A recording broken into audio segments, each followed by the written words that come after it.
यदि आप किसी सिंगल फेज जनरेटर के अल्टरनेटर की कंप्लीट वायरिंग करते हैं और वायरिंग करने के बाद जनरेटर को स्टार्ट करते हैं तो जनरेटर के अल्टरनेटर से आउटपुट वोल्टेज यदि आपको नहीं मिलता है तो आपको करना क्या है ये मैं आपको बताऊंगा। तो आप जानते होंगे किसी भी जनरेटर के अल्टरनेटर के अंदर दो प्रकार की बाइंडिंग होती है, एक तो आर्मेचर बाइंडिंग होती है और दूसरा फील्ड बाइंडिंग होता है। तो आपको आर्मेचर बाइंडिंग या इसके स्लिप रिंग या इसके कार्बन ब्रश में कोई परिवर्तन नहीं करना है।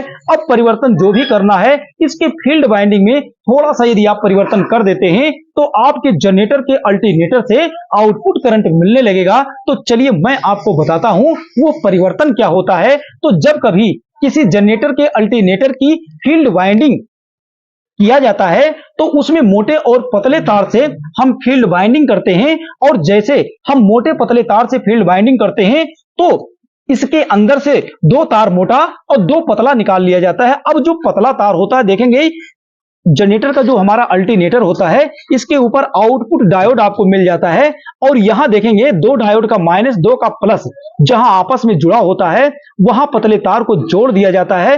अब आपको करना क्या है, इसी दोनों पतले तार को आपस में अगर आप पलट देते हैं और जनरेटर को स्टार्ट करते हैं तो आपके जनरेटर से आउटपुट करंट मिलने लगेगा। लेकिन इतना करने के बाद भी आप जनरेटर को स्टार्ट करते हैं, आउटपुट करंट नहीं मिलता है, उसके बाद आपको क्या करना है आप देखेंगे कि फील्ड वाइंडिंग का जो मोटा तार आपने निकाल करके यहां साइड में लगे डायोड में दिए हैं। तो यहां डायोड में कहां दिया जाता है, जहां पर आप देखेंगे प्लस प्लस एक साथ होता है और माइनस माइनस एक साथ होता है। तो फील्ड वाइंडिंग का ये दोनों वायर आपस में इस लोड डायोड से यदि आप पलट देते हैं तो आप जनरेटर को जैसे स्टार्ट करेंगे तो जनरेटर के आउटपुट से आपको आउटपुट वोल्टेज मिलने लगेगा।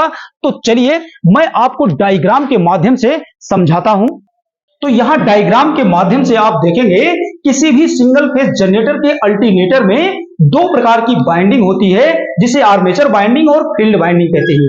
अब इसकी जो फील्ड बाइंडिंग होती है, फील्ड बाइंडिंग मोटे तार से और पतले तार से किया जाता है। तो इसकी जो प्राइमरी कॉइल होती है इसको मोटे तार से बाइंडिंग करके दो तार मोटा बाहर निकाल लिया जाता है। ठीक उसी प्रकार से इसकी जो सेकेंडरी बाइंडिंग होती है, इसके सेकेंडरी बाइंडिंग को बाइंडिंग करने के बाद दो तार पतला बाहर निकाल लिया जाता है। अब ये दोनों मोटा तार और दोनों पतला तार में आपको परिवर्तन क्या करना है, यदि आपने वायरिंग किया है और आपके जनरेटर से आउटपुट वोल्टेज नहीं मिल रहा है तो सबसे पहले क्या करेंगे, जनरेटर में जहां से आउटपुट करंट आप निकालते हैं वहां पर देखेंगे कि आपके जनरेटर का जो अल्टरनेटर है वहां से जो इसका पतला तार आपके आउटपुट डायोड में आ रहा है, इसी दोनों वायर को आपस में अगर आप पलट देते हैं और जनरेटर को चलाते हैं तो आपके जनरेटर से आउटपुट वोल्टेज मिलने लगेगा। लेकिन इतना करने के बाद भी आपके जनरेटर से आउटपुट करंट नहीं मिल रहा है।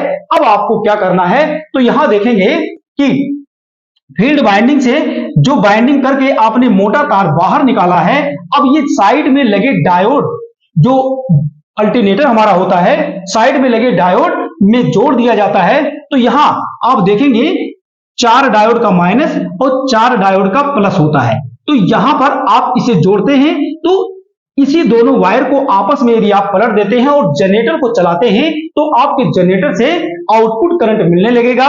तो इतना आप परिवर्तन कर लेते हैं, एक बार पतला तार और एक बार मोटा तार, इन्हीं को आपस में पलट देते हैं तो आप जनरेटर चलाएंगे तो जनरेटर के आउटपुट से आपको करंट मिलने लगेगा।